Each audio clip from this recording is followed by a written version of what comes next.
Have you ever wondered why your ball goes in the direction it does? Why it turns one direction one time and another direction the other?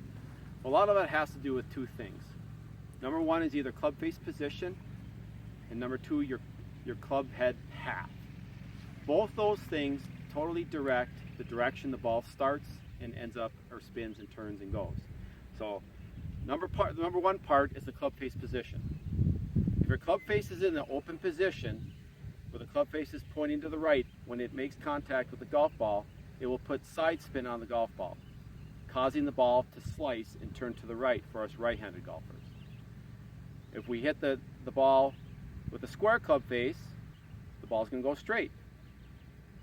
We have the club face closed where it's pointing down and to the left when it makes contact with the golf ball. It'll put side spin the opposite direction and cause a hook.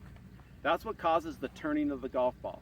Now when you look at turning the golf ball, you're not going to see much of that happening with your 7-iron, 8-iron, 9-iron pitching wedge, sand wedge. The reason being there's more loft on those irons, and those irons produce more backspin.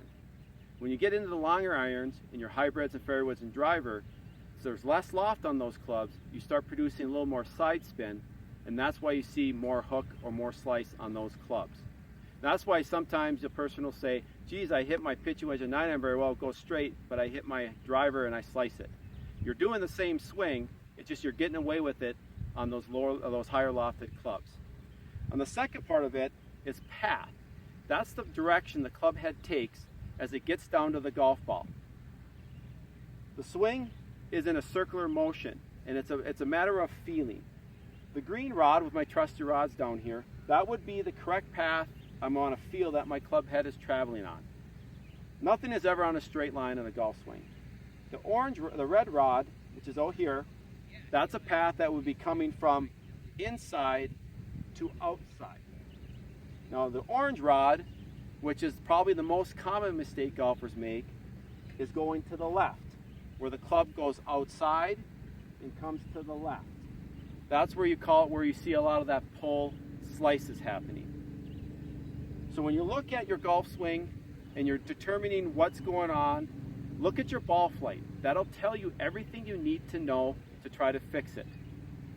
The ball is starting to the left and then slicing. You know you swung from outside to inside with your club face open, causing the slice. If you do the opposite, it starts right and hooks left, you went too much from the inside to the outside.